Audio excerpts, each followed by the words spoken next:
এটা বুঝার জন্য আল্লাহ নবী এবং রসুলগণকে পাঠালেন।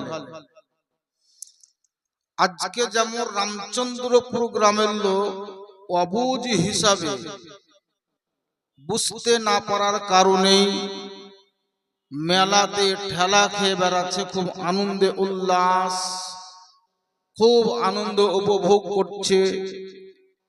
জালসা কাকে বলে এটা তাদের মাথাতেই নাই, ধ্যান ধারণাই নাই, বিবেক নাই, বললেও তারা শুনে না। কিন্তু তাদেরকে বলার মতো লোকের প্রয়োজন। আল্লাহ তাআলা এই পৃথিবীর মানুষকে সত্যের সন্ধান দেওয়ার জন্য নবী এবং রসুলগণকে আল্লাহ পাঠালেন। গোটা জগতের মানুষকে আল্লাহ তাআলা শিক্ষা দেওয়ার জন্য যে সমস্ত নবী এবং রসুলগণকে পাঠালেন, তিনাদের মধ্যে হযরত ঈসা আলাইহিস সালাম একজন নবী, মুসা আলাইহিস সালাম নবী, ইব্রাহিম নবী, ইসমাইল নবী, ইসহাক নবী, ইয়াকুব নবী, ইউসুফ নবী, আদম নবী, নূহ নবী, নাম আরো আছে, সেদিকে যাব না। এলাকা ভিত্তিক যেমন এই গ্রাম রামচন্দ্রপুর, পার্শ্বে আপনার কাঁধা লয়াপাড়া, আর একটু গিয়ে আপনার নন্দীগ্রাম, এদিকে আপনার কি বলে পলসা, পাঁচগাছিয়া, যতগুলা গ্রাম আছে প্রত্যেকটা গ্রামে মসজিদ, আর মসজিদে একটা করে ইমাম নিয়োগ করা হয়েছে। যেই মসজিদের যে ইমাম, তার অধীনে যতগুলা বাড়ি বা ঘর, তাদের নেতৃত্ব দেয় একজন ইমাম। এই ইমামের কথাতেই গোটা পাড়ার লোক বা সমাজের লোক উঠা বসা করে। যেটাই ইমাম সাহেব শিক্ষা দেবেন সেই শিক্ষাটাই তারা গ্রহণ করে বা মেনে নেয়। আল্লাহ তাআলা এলাকা ভিত্তিক নবী এবং রসুলগণকে পাঠালেন। মুসা নবীকে বলেন, হে মুসা পয়গম্বর, তুমি তোমার কওমকে, তোমার এলাকার লোককে বুঝাও। ঈসা পয়গম্বরকে আল্লাহ তাআলা বললেন কি তুমি তোমার বংশধরকে বুঝাও। ইব্রাহিম নবীকে বললেন তুমি তোমার এলাকার লোককে বুঝাও। ইসমাইল নবীকে আল্লাহ তাআলা বলেন তুমি তোমার দেশের লোককে বুঝাও। মোট কথায় যেটাই বুঝাবা ইসলামের নীতি বুঝাও। কোরআন শরীফের মধ্যে লেখা আছে, লাকাদ কানা লাকুম ফি রাসূলিল্লাহি উসওয়াতুন হাসানা। ঈসা নবী, মুসা নবী, ইয়াকুব নবী, ইব্রাহিম নবী, ইসমাইল নবী, যত নবী এবং রসুলগণ ছিলেন তিনাদের আশা শেষ। আল্লাহ তাআলা এবারে গোটা জগতের জন্য এলাকা ভিত্তিক নয়, গ্রাম ধরে নয়, ডিস্ট্রিক্ট বা রাজ্য বলে নয়, আল্লাহ তাআলা আসমান এবং জমিনের মিডিলে যত দেশ আছে সমগ্র দেশের জন্য একজনই নবীকে পাঠালেন। তিনি হচ্ছেন আমাদের যিনি নবী, আকা মুস্তাফা নবী মুহাম্মদ রাসূলুল্লাহ সাল্লাল্লাহু তাআলা আলাইহি ওয়াসাল্লামকে আল্লাহ নবী করে পাঠালেন। হে রাসূল, মুসা নবীকে পাঠালাম তার এলাকার জন্য, ইব্রাহিম নবীকে পাঠালাম তার বংশের জন্য, ইসমাইল নবীকে পাঠালাম তার কওমের জন্য, কিন্তু আমি আল্লাহ তোমাকে কোনো বংশের জন্য নয়, কওমের জন্য নয়, বরং গোটা দেশের জন্য তোমাকে নবী করে পাঠালাম। গোটা দেশের মানুষকে তুমি শিক্ষা দাও। নবী পাক সাল্লাল্লাহু তাআলা আলাইহি ওয়াসাল্লাম মক্কার সরজমিনে হযরতে আব্দুল্লাহর ছোট ঘরে মা আমিনার গর্ভ থেকে উনি নবী হয়ে দুনিয়াতে এসেছিলেন। রাসূল পাক সাল্লাল্লাহু তাআলা আলাইহি ওয়াসাল্লাম তিনি যে নবী হয়ে এসেছেন দুনিয়াতে, কিন্তু নবী পাক সাল্লাল্লাহু আলাইহি ওয়াসাল্লাম তিনি প্রচার ও প্রসার করেননি যে আমি নবী। কিন্তু তিনার আচারে, ব্যবহারে, কাজে, কর্মে, কথাতে, বার্তাতে, চলাতে, ফিরাতে মক্কার মানুষ এত মুগ্ধ হয়েছিল, নবীর উপরে তাদের একটা অভিরুচি ছিল।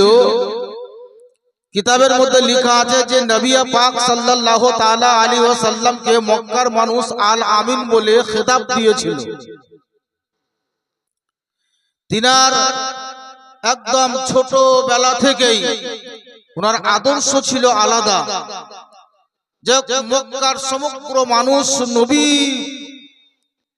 তিনার প্রতি তাদের খুবই বিশ্বাস, তিনাকে সবাই খুবই বিশ্বাস করত এবং মানত।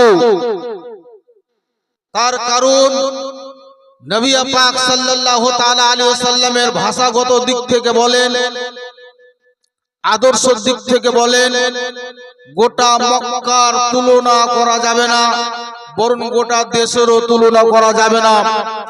নবী পাক সাল্লাল্লাহু তাআলা আলাইহি ওয়াসাল্লামের প্রতি প্রত্যেকটা মানুষ বড় খুশি ছিল।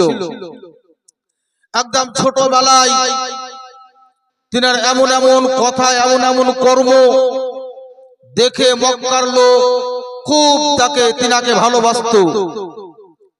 কোন একটি কিতাবের মধ্যে লেখা আছে, কিতাবটির নাম হচ্ছে হামারে হুজুর, উর্দু ভাষায় লেখা। এই কিতাবে লেখা আছে যে কাবা বাইতুল্লাহ, যে কাবা শরীফে তাওয়াফ করার জন্য সমগ্র দেশের হাজীগণ তাওয়াফ করে, যেটাকে মসজিদে হারাম বলা হয়। এই কাবা বাইতুল্লাহ হযরত ইব্রাহিম আলাইহিস সালামের দ্বারাই তৈরি হয়েছিল। কাবা বাইতুল্লাহ খুবই পুরনো হয়ে যাওয়ার কারণে নিত্য নতুন ভাবে তৈরি করার উদ্দেশ্যেই মক্কার লোক প্রস্তুতি নিয়েছিল। এই প্রস্তুতি নেওয়াতেই এমন একটা সময় এসেছিল, যেই সময়ে মক্কার মানুষের মধ্যে একটা বড় কলহ, যুদ্ধ, মারামারি, কাটাকাটি হওয়ার সম্ভাবনা ছিল। কিন্তু আমার রাহমাতুল লিল আলামিন নবী মুস্তাফা ওই জায়গাতে গিয়ে এমন একটি বিচার করে দিয়েছিলেন, যেই বিচারে বড় মুগ্ধ হয়েছিল এবং মক্কার লোক নবী মুস্তাফাকে সেই দিনে আল আমিন বলে খেতাব দিয়ে দিয়েছিল। নবী পাক সাল্লাল্লাহু তাআলা আলাইহি ওয়াসাল্লামের এমন তিনার ভূমিকা ছিল, এমন তিনার মিষ্টি ভাষা ছিল, যার দ্বারাতে মানুষ মুগ্ধ হয়েছিল। কাফির ও মুশরিক যারা, তারা সর্বদাই নবীর প্রতি অনীহা ভাব দেখিয়েছিল। যখন নবী পাক সাল্লাল্লাহু তাআলা আলাইহি ওয়াসাল্লাম নিজের নবুয়তি প্রকাশ করেছিল আল্লাহর হুকুমে, কিতাবের মধ্যে লেখা আছে যে কাফির ও মুশরিক সাহাবী রাসূলদের মধ্যে তো দ্বন্দ্ব ঝগড়া সৃষ্টি করার কারণে কোন একদিন জুমার দিনে নামাজের টাইমে, ঠিক জোহরের নামাজের টাইম, এই টাইমের মধ্যে নিজেদের মধ্যে ঝগড়া সৃষ্টি করার কারণে মসজিদের আশেপাশে কিছু কাফির যুক্তি করলো যে মুসলমানদের মধ্যে একটা ফাটল ধরাতে হবে, ফাটল, মুসলমানদের মধ্যে একটা ঝগড়া সৃষ্টি করাতে হবে, যাকে বলে পায়ের উপরে পাঁচা পায়ে ঝগড়া করা। দেখবেন আমাদের আঞ্চলিক ভাষায় মানুষ বলে যে পার উপরে পাঁচা পায়ে ঝগড়া করবি না রে, পার উপরে পাঁচা পায়ে ঝগড়া করবি না রে। এই ছোড়া খেলে পার উপরে পাঁচা পায়ে ঝগড়া করার মতন লোক। মক্কার কিছু মানুষ নবী মুস্তাফার সঙ্গে ঝগড়া করব এই নিয়তে ঠিক জোহরের নামাজের টাইমে মসজিদ ভরা নামাজি, মসজিদ ভরা মুসল্লি, ইমাম যিনি তিনি আমাদের পয়গম্বর, মুক্তাদি যিনারা তিনারা সাহাবী রাসূল, শত্রুতা প্রকাশ করার জন্য কাফিরদের মধ্যে কিছু লোক মসজিদের আন্টা কান্টায় শুধু ঘুরছে, কতক্ষণ পাবো সময় যে ঝগড়া লাগাবো।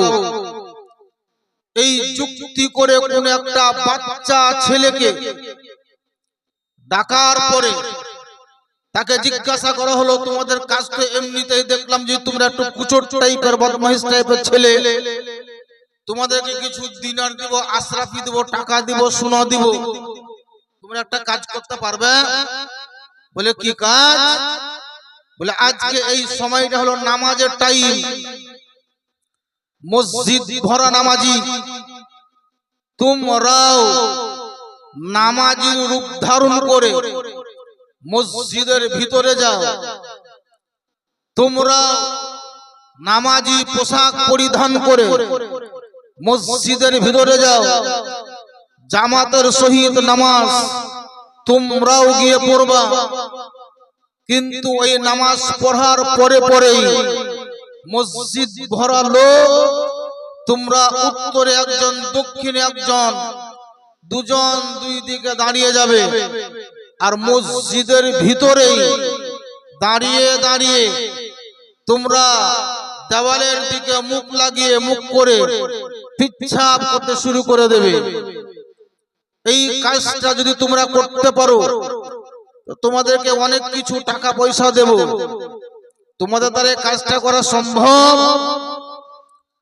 বাচ্চা ছেলে টাকার লোভ, ভবিষ্যতে কি হবে তাদের জানা নাই, যার জন্য তারা বলে হ্যাঁ আমরা পারবো। শুধুমাত্র পিচ্ছাপ করার কাজ, অন্য কিছু কাজ নয়। তো বলে না, শুধু দাঁড়িয়ে দাঁড়িয়ে পিচ্ছাপ করো, তারপরে যা করার আমরা করব। কি করবে?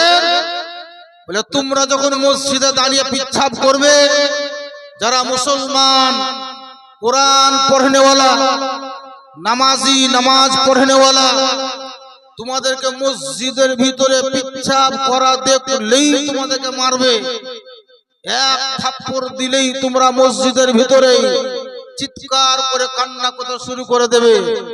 আমরা শুধু দেখবো, মসজিদের বাইরে শুধু শুনবো। তোমাদের মুখের আওয়াজ কান্না শুনতে গেলে মসজিদের ভিতরে ঢুকবো, আর তোমাদেরকে মারলে কেন জিজ্ঞাসাও করবো না। যত নামাজি থাকবে তাদের সঙ্গে আমরা কলহ যুদ্ধ করব, মারামারি করব, কাটাকাটি করব, হানাহানি করব। তোমাদের কোনো ক্ষতি হতে দেব না, শুধু তোমরা পিচ্ছাপটা করে দিও। কাফির ও মুশরিকদের চাল দেখেন, চাল শুধু দাঁড়িয়ে পিচ্ছাপ করো, তারপর যা করার আমরা করব। আমাদের যিনি ইমাম, ইমামের ইমাম, পয়গম্বর পয়গম্বর, নবীদের নবী, রাসূলের রাসূল, রাহমাতাল লিল আলামিন, নূরের অবতার নবী মুহাম্মদুর রাসূলুল্লাহ, জোরে পড়েন সাল্লাল্লাহু তাআলা আলাইহি ওয়াসাল্লাম, তিনি মসজিদে প্রেজেন্ট আছে। একাধিক নামাজি সবাই যেন নামাজ পড়ার জন্য রওনা হয়েছে, সবাই যেন নামাজে মশগুল ছিল। কেউ হয়তো তাহিয়াত পড়ছে, কেউ হয়তো দুরূদ শরীফ পড়ছে, কেউ হয়তো সালাম ফিরিয়ে দিয়েছে, কেউ হয়তো মুনাজাতে আছে।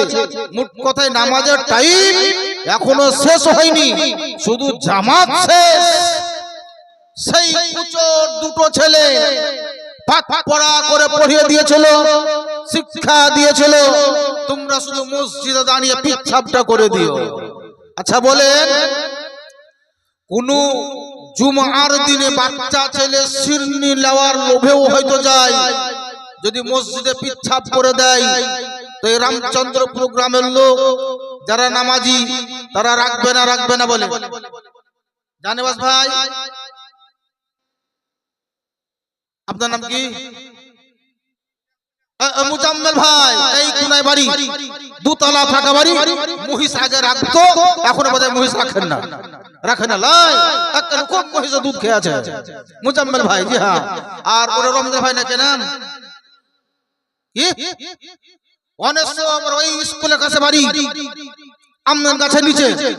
এই দেখেন, ভাই, অনেশ্বর বিশাগর চন্দ্রের মতো চাঁদ, এত তাড়াতাড়ি মাথা ঢুকলে হবে? সুবহানাল্লাহ, রাত এখন বেলা বাজে আছে, মাথা উঠান। এত তাড়াতাড়ি মাথা ঢুকলে হবে না। বলছিলাম বাপ শুনেন, মসজিদের ভিতরে কুচোর ছেলে দ্বারাই পিচ্ছাপ করো, যেটা করার আমরা পরে করব। মসজিদ ভরা নামাজি, মসজিদের আন্টা কান্টায় কাফির ও মুশরিক যারা ঘোরাঘুরি করে। আল্লাহর নবী আকা মুস্তাফা তিনি মসজিদে নববীতেই প্রেজেন্ট আছেন। ওই দুইটো ছেলে মসজিদের ভিতরে দাঁড়িয়ে দাঁড়িয়ে দেওয়ালের দিকে মুখ করে, একটা দক্ষিণ দিকে মুখ, একটা উত্তর দিকে মুখ করে দাঁড়িয়ে দাঁড়িয়ে পিচ্চাপ করতে শুরু করে দিয়েছে। বাচ্চা ছেলে যখনই মসজিদে দাঁড়িয়ে পিচ্চাপ করতে শুরু করে দিয়েছে, বিখ্যাত সাহাবী বড় জালালি উগ্র মেজাজ ওয়ালা সাহাবী, যিনার নাম হযরতে উমর, যিনাকে ফারুক আজম বলা হয়। আল্লাহর নবী আকা মুস্তাফা তিনি মসজিদে প্রেজেন্ট আছেন, আর অন্যান্য সাহাবী রাসূল তিনারাও যেন উপস্থিত আছেন। হযরতে উমর যখন দেখলেন যে দুইটি ছেলে দাঁড়িয়ে দাঁড়িয়ে পিচ্ছাপ করলো, ওনার আর সহ্য হলো না, বড় রাগ হয়ে গেল। এটা হলো খোদার ঘর মসজিদ, যে মসজিদের ঘরে পিচ্ছাপের ছিটাও আমরা পড়তে দেয় না, যে মসজিদের ভিতরে অপবিত্র মানুষের আশা হয় না, যে মসজিদের ভিতরে বিনা উজুতে কোনো মুসলমান যেন প্রবেশ করে না, যেই মসজিদের ভিতরে অপবিত্র কোনো মানুষ যেন দেওয়ালে হাত লাগায় না। এই মসজিদটা হলো আল্লাহর ঘর, মসজিদ হলো আল্লাহর ঘর। হাদিস শরীফের মধ্যে লেখা আছে আল মসজিদ বাইতুল্লাহ, মসজিদ হলো আল্লাহর ঘর, এটা হলো পাক পবিত্র ঘর। এই ঘরে আমরা কোরআন পড়েছি, এই ঘরে আমরা নামাজ পড়েছি, এই ঘরে আমরা সাজদা করেছি, এই ঘরে আমরা রুকু করেছি। এটা হলো ইবাদত বন্দেগী করার ঘর। এই জায়গাতে আসতে গেলে বড় নেকি পাওয়া যায়, এই ঘরে আসতে গেলে বড় সওয়াব পাওয়া যায়, এই ঘরে আসতে গেলে স্বয়ং আল্লাহকে যেন পাওয়া যায়। এই আল্লাহর পবিত্র পাক পবিত্র ঘরে আজকে মসজিদে দাঁড়িয়ে তুমি পিচ্ছাপ করেছো, আমি উমর আমি সহ্য করতে পারবো না। হযরত উমরের বড় রাগ হয়ে গেল, তরবারিটা হাতে ধারণ করলো, মনে হচ্ছে ছেলেটার এখনই মাথাটা শরীর থেকে আলাদা করে কেটে দেবে। হযরত উমর বড় রাগ, তিনি দেখা পাগলা ছেলে পিচ্ছাপ করে করলি বল। আল্লাহর নবী দয়ার অবতার রাহমাতাল লিল আলামিন নবী মুস্তাফা তিনি এক রাজাক শোনা মাত্র উমর ফারুক বলেন, হে উমর দাঁড়াও। পিচ্ছাপ একটা এমন জিনিস, পিচ্ছাপ করতে গিয়ে অর্ধেক পিচ্ছাপ করার পর কেউ যদি স্টপ করে দেয়, বন্ধ করে দেয়, আর ওই পিচ্ছাপটা ঝেড়ে যদি পিচ্ছাপ না করা হয়, সুদূর ভবিষ্যতে তার বড় একটা অসুখ দাঁড়িয়ে যেতে পারে। আমার নবী মুস্তাফা কত দয়ালু নবী দেখেন। হযরত উমরকে বলছেন, হে উমর, এরা বাচ্চা ছেলে, আদৌ তারা জানে না এটা মসজিদ মানে পবিত্র ঘর, তারা জানে না বা বুঝে না। বাচ্চা ছেলে পিচ্ছাপ করতে গিয়ে যদি পিচ্ছাপটা আটকে দেওয়া হয়, হয়তো ভবিষ্যতে তার একটা বড় অসুখ হয়ে যেতে পারে। সেহেতু পিচ্ছাপ করছে, তাকে পিচ্ছাপ করতে দাও, বাধা প্রদান করিও না, জাগানি তুমি তাকে দিও না, তাকে খবরদার এইভাবে ধিক্কার দিও না। এরা যদি জানতো যে এটা আল্লাহর ঘর বা মসজিদ, তবে হয়তো তারা পিচ্ছাপ করতো না। এদের জ্ঞান নাই, বুদ্ধি নাই, বিবেক নাই, এই জন্যই হয়তো পিচ্ছাপ করে দিয়েছে। মিডিলে তাদের পিচ্ছাপ তুমি বন্ধ করিও না। দুইটি ছেলে দাঁড়িয়ে দাঁড়িয়ে পিচ্ছাপ করলো, আর মসজিদের আনটা কানটাই, মসজিদের আশেপাশে কিছু কাফির ও মুশরিক শুধুমাত্র কানকে খাড়ো করে আছে। ওই রে ছোড়ারা এখনো পিচ্ছাপ করেনি নাকি রে, কিছু বলে না জি রে, এখনো যে মসজিদ থেকে কিছু শুনতে পায় না, ছেলেগুলা ভুলে গেল নাকি? এই শুধু কানকে খাড়ো করে আছে, মসজিদ থেকে ওই হট্টগোল শুনলে ঢুকবো। মসজিদের ভিতর থেকে বাচ্চা ছেলেদের কান্না শুনতে গেলেই ঢুকবো, নামাজি দেখে ধরবো। যেদিন ইসলাম প্রচার ও প্রসার করছে তাকেও যেন ছাড়বো না। এরা শুধু মসজিদের আনটা কানটায় ঘুরে, আর ভিতরে আমার নবী কত সুন্দর ফয়সালা করে দিচ্ছেন। উমর, তরবারিটা তুমি নিচে রেখে দাও, তোমার তরবারি দেখতে গেলে ছেলেটাও বড় ভয় পেয়ে নেবে। হযরত ওমর ফারুক রাদিয়াল্লাহু তাআলা আনহুর ভিতরে আমার নবী মুস্তাফার আদর্শ বিরাজ করছিল, নবী মুস্তাফার শিক্ষা হযরত ওমর ফারুক রাদিয়াল্লাহু তাআলা আনহের অন্তরে গাঁথা ছিল। ও বেরাদান ইসলাম মুআজ্জাজ সামাইন, আল্লাহর নবী যখন বলেন ওমর তুমি চুপ করো, হযরত ওমর একেবারে চুপ হয়ে গেলেন। দুইটি ছেলের পিচ্ছাপ করা হলো। আল্লাহর নবী আকা মুস্তাফা ওই দুইটি ছেলেকে এক জায়গায় তিনি ডাকলেন। সুবহানাল্লাহ সুবহানাল্লাহ। পিচ্ছাপ শেষ হলো, মসজিদের ভিতরেই নবী দুটো ছেলেকে ডাকলেন। ডাকার পরে জিজ্ঞাসা করছে, বাবু তোমার নাম কি বলো? বলে আমার নাম হচ্ছে এই। বাপের নাম কি বলো? বলে বাপের নাম ওই। নবী আমার নবুয়তি জবান দ্বারা কত সুন্দর ভাবে ফয়সালা করে দিলেন দেখেন। নবী বলছেন, বাবা এই যে দেওয়াল দিয়ে গাঁথা, পাথর দিয়ে গাঁথা, খেজুরের লকড়া দিয়ে ছাউনি দেওয়া, এটা মক্কার কোন মানুষের ব্যক্তিগত বাড়ি বা ঘর নয়। নবী কি বললেন? মক্কার কোন মানুষের ব্যক্তিগত বাড়ি বা ঘর নয়। এই ঘরের মালিক যিনি, তিনি মক্কার কোন মানুষও নয়,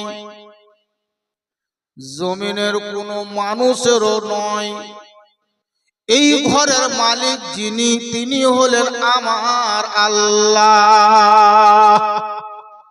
যেই ঘরে আল্লাহর ইবাদত করি, যেই ঘরে আল্লাহর কোরআন পড়েছি, যেই ঘরে আমরা আল্লাহকে সাজদা করেছি, যেই ঘরে আমরা রুকু করেছি, আল্লাহর নবী আকা মুস্তাফা তিনি বললেন, বাবা শোনো, এই ঘরে আমরা আল্লাহকে ডাকি, আর এই ঘরে বসে বসে কাবার দিকে মুখ করে আমরা আল্লাহর পবিত্র কোরআন যেন তেলাওয়াত করি। এই ঘরে বসতে গেলে নেকি পাওয়া যায়, এই ঘরে তাসবিহ পাঠ করতে গেলে সওয়াব পাওয়া যায়। আল্লাহর নবী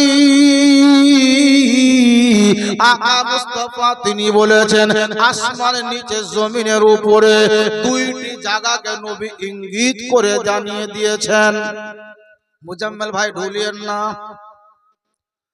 আল্লাহর নবী আকা মুস্তাফা দুইটি জায়গাকে একদম ইচ্ছাকৃতভাবে ঘোষণা করে দিয়েছেন। পৃথিবীর মধ্যে দুটো জায়গা, তার মধ্যে একটা হলো মসজিদ আর একটা হলো বাজার। আল্লাহর নবী আকা মুস্তাফা তিনি বলেছেন, পৃথিবীর মধ্যে সব চাইতে ভালো জায়গা যেটা, সেটার নাম হলো মসজিদ। সুবহানাল্লাহ সুবহানাল্লাহ। সব চাইতে ভালো জায়গা যেটা, সেটা হলো মসজিদ। আর সব চাইতে খারাপ জায়গা যেটা, সেটার নাম হলো বাজার। বেরাদার, আল্লাহর নবী আকা মুস্তাফা তিনি বললেন, বাবু এটা আল্লাহর ইবাদত করার ঘর। তোমাদের যেমন গির্জা ঘরে, তোমাদের যেমন ঠাকুরের ঘরে তোমরা পূজা পাঠ করো, কেউ পিচ্ছাপ পায়খানা করে না, এটাও হলো আল্লাহর ঘর, আল্লাহর বাড়ি। এখানে আমরা আল্লাহর ইবাদত বান্দেগি করি।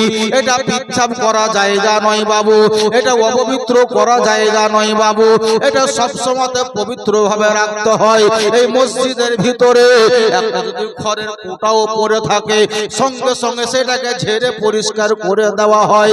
এটা ইবাদত বান্দেগি করার জায়গা, এটা নাপাক বা অপবিত্র করার মতো জায়গা নয়। তোমরা জানো না বাবু, তোমরা ভুল করে দিয়েছো, তবে আজ ভুল করলে আর জীবনে কোনোদিন ভুল করিও না। আর আল্লাহর ঘর মসজিদে কোনোদিন পিচ্ছাপ তো পিচ্ছাপ, নিজের মুখ থেকে বেরিয়ে যাওয়া থুতুটাও ফেলিও না।